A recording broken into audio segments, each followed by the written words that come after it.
Honorable Chairperson, sir, my esteemed colleagues, India and her people, I stand here today on behalf of my party, the All India Trinamool Congress, to speak in favour of a motion of no confidence brought against an elected government that enjoys a brute majority in what used to be the world's largest democracy. The American novelist Gertrude Stein famously said that if there is no question, there is then no answer.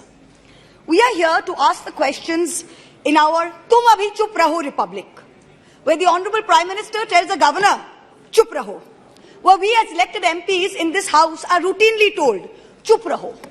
This motion is to break this omerta, this code of silence on Manipur, the most pressing issue of the day, where we are all supposed to Raho Chup.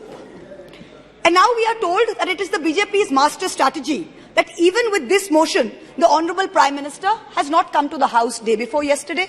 He has not come yesterday. He has not yet come today. वो थोड़ी ना बैठकर आपकी सुनेंगे, वो तो last दिन आएंगे और बस अब सबकी धज्जियां उड़ा के जाएंगे. Fine, we are waiting. No problem. I don't know what is more unfortunate that our Honourable Prime Minister refuses to come to this House, of which he is an elected member, to answer us on Manipur, or that he refuses to go to Manipur to reassure vulnerable, petrified people that peace and reconciliation are his mission. Which is it, sir? This is not just a no confidence in government motion. This is a have confidence in India motion. Most no confidence motions are negative motions, moved with at least a moderate probability of bringing down the government of the day. We know that's not even a possibility. We don't have the numbers. We know that. Many of my friends on the Treasury benches, allies, the BJD, the YSR, have mocked us, saying, you know, you can't bring down the government. It is doomed to fail.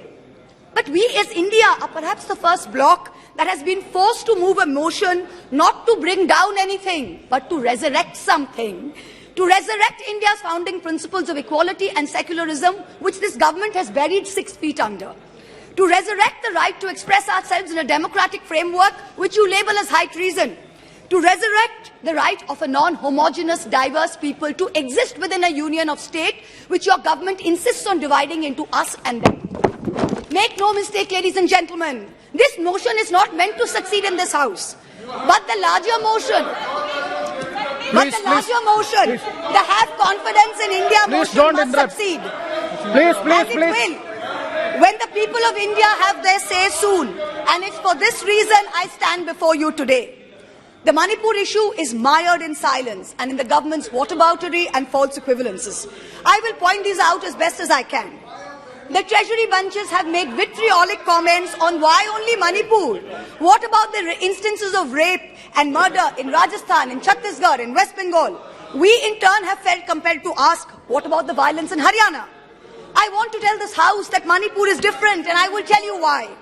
The issue in Manipur is of a hate crime against a particular community, where it is understood that police personnel of one community, possibly the same community as the Chief Minister, handed over women of another community to be raped and pillaged by a mob and made every attempt to prevent those women from seeking justice.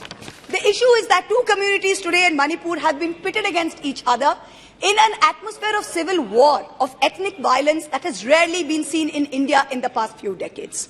6,500 FIRs in 3 months.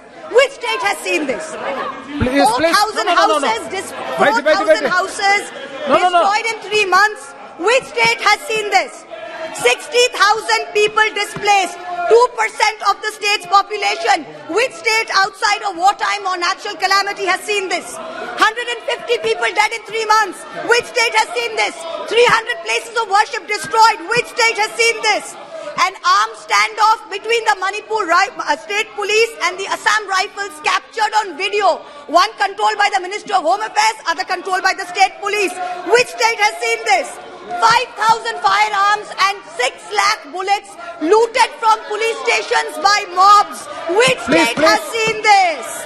Two ethnic groups armed to the teeth, a buffer zone between where hill cannot go to valley and valley cannot go to hill. Which state has seen this? The chief supporter supports one group, accuses the other of being drug runners. In truth, over 15,000 acres of poppy have increased in cultivation in the past 5 years.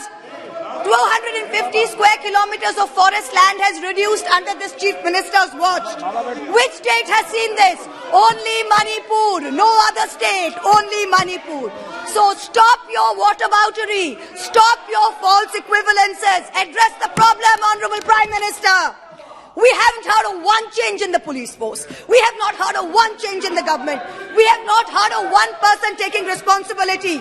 As a government in the center, which is also ruling the state of Manipur, this is your biggest failure of the double-engine Sarkar. So let us not insult other states by saying, what about Rajasthan? What about Haryana? What about Chhattisgarh? Manipur is a tacitly approved hate crime. Make no mistake, this is civil war. These are crimes against humanity. The harsh reality is while this government may have built infrastructure, it has destroyed institutions. And I will be doing an injustice to my role in parliament if I don't call this out. In Manipur, the BJP's majoritarian bravado is destroying a state and tearing apart its people. I don't want to make this about politics. But Honorable Prime Minister, if you're listening, I beg you on behalf of the people of Manipur, change the administration. Allow all parties to work together to mediate a truce. Otherwise, even after your term ends, India will echo in one voice as to what went so terribly wrong in Manipur with such terrible consequences for our country. जिस पापी को गुण नहीं गोत्र प्यारा है, समझो उसने ही हमें यहाँ मारा है. India has lost confidence in you. The spectacle of the Prime Minister of the greatest democracy bowing to a religious seers of a majority in the chamber of a new parliament fills us with shame. Police manhandling and filing FIRs against champion wrestlers against a BJP MP accused fills us with shame. 50 panchayats in 3 districts of BJP-ruled Haryana issuing letters forbidding Muslim traders entering the state fills us with shame. नफरतों की जंग ने अब देखो क्या-क्या हो गया.